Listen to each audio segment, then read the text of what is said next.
Who was she to be leading this race? There was no real reason it couldn't be her. Don't need the qualification. Why not you?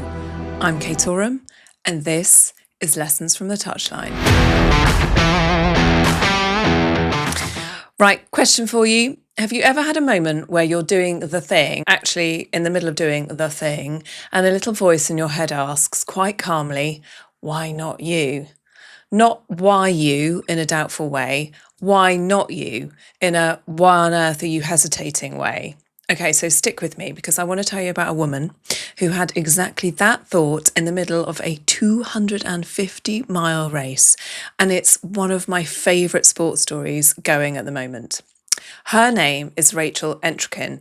She's an American ultramarathon runner and also, brilliantly, a qualified physical therapist, which feels like exactly the sort of person who'd choose to run 250 miles through the Arizona desert for fun. She'd already won the Cocodona 250, one of the toughest ultramarathons in the world, twice in 2024 and 2025. But going into the race in 2026, she had a goal that felt, by her own admission, mathematically impossible. She wanted to go under 60 hours. She'd done the spreadsheet, she'd shaved her aid station stops right down, and she still couldn't quite make the numbers work. She told her support crew she didn't know how they were going to do it, and that they'd just have to wait for a bit of race day magic. And then, around mile 60, she took the lead. Outright. Not just the women's race, the whole thing, ahead of every single runner out there. And in that moment, apparently, a proper wave of doubt hit her. Who was she to be leading this race? And then she talked herself right back out of it. She's won this race twice before. She had more experience than ever. If somebody had to be leading, there was no real reason it couldn't be her. Why not just believe that it could be you?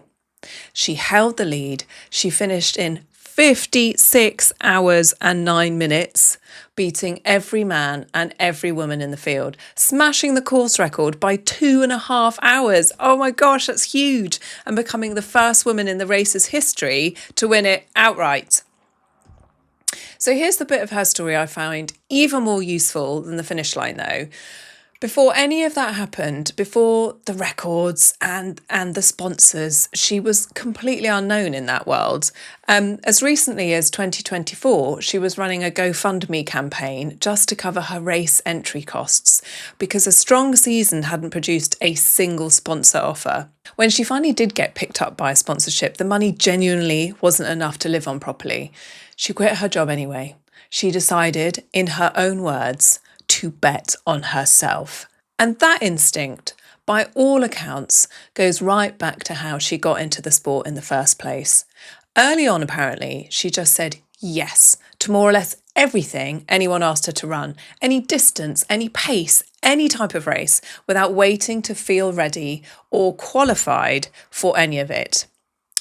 Which brings me in a slightly roundabout way to how I ended up in professional rugby, because I think I did a version of that years before I'd ever heard of ultra running. Which brings me in a fairly roundabout way to how I ended up in professional rugby, because I think I did a version of exactly that, but just nothing to do with ultra running. So I want to start with a lunch back when I was in my early 20s, because it literally changed the whole direction of my career, even though at the time I had absolutely no idea it was going to do that. So my dad took me to meet a chap called Bob Jones. I was working for a university at the time, marketing a management diploma, and it was slowly destroying my soul, if I'm honest. I'd left university with a first class in English and drama, with grand plans of becoming an actress or a journalist. But fate and my dad's rather firm refusal to fund drama school, which is absolutely fair enough, had other ideas. Now, Bob told me he ran a multi-million-pound PR agency and that he'd started the whole thing after reading a book. And I'm not kidding. I think this book was called something like How to Run Your Own PR Agency. And he'd just simply gone and done it. He didn't stop to question whether he had the right qualifications. He didn't bury himself in self-doubt. He just got to work. And that lunch changed how I approached my entire career, because I'd always assumed you needed piece after piece of paper to prove you could do a job. But Bob told me you didn't need any of that. You needed belief in yourself, drive, and a whole lot of gumption.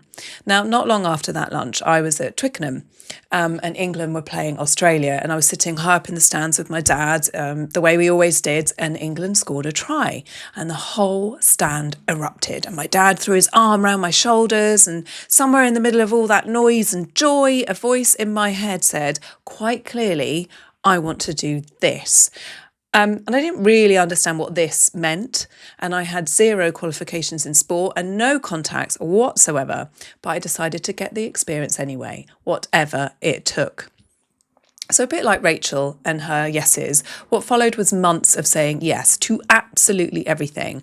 I helped a friend trying out for a women's motorsport programme for free.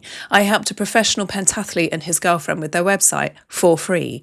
I wrote freelance pieces nobody paid me for, and I kept every single one in a folder as proof I could write. And I told anyone who'd listen that I wanted to get into sports marketing, including a couple I met by a hotel pool in Italy when I was on holiday, who happened to know someone who ran a sports agency. And then I got chatting to a chap at the gym who played for a semi-professional rugby club, and he passed my number to his head coach, which then led to months of, yeah, you guessed it, unpaid work, organising events, writing press releases, building relationships with sponsors. Then came one of those really strange sliding door moments. As part of my saying yes to everything and having new experiences, I joined a polo club, obviously as a non-playing member, mostly just to be around different sorts of people. And I went to their summer ball, more or less on a whim, actually. And there I met a group of equally out-of-place strangers, and one of them worked in the press department for a football club, doing almost exactly the job I wanted. And within a week of meeting him, he put me in touch with the outgoing press officer at Bath Rugby, and she told me Bath were playing a pre-season friendly against, you guessed it, the club I was already volunteering for, and suggested I go along and meet their CEO. So there I was, freezing, coming down with the cold of all colds, standing in a dark corner of a balcony at a pre-season friendly with the chief exec of a professional rugby club, knowing this was very possibly the only shot I was going to get. He asked me if I understood rugby. Yes, of course, I said, thinking to myself, well, mostly.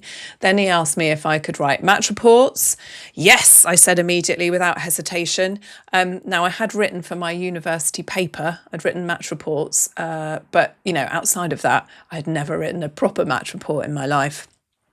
A couple of weeks and a couple of meetings later, I had the job. My actual dream job, the one I'd wanted since that moment at Twickenham with my dad's arm around my shoulders. All of it, every unpaid month of it, had led to that one yes on a freezing balcony in the rain. And here's what I've come to understand about all of it, and I think it's the same thing that got Rachel Entrekin around that Arizona desert. Bob taught me you don't need the qualification, you need the belief. Twickenham gave me the thing worth chasing, and every unpaid, unglamorous bit of graft in between taught me that any experience counts as experience, and that being around people who believe in themselves is infectious. If I'd waited until I felt fully ready, fully qualified, certain I could do it, I'd still be standing on that balcony today.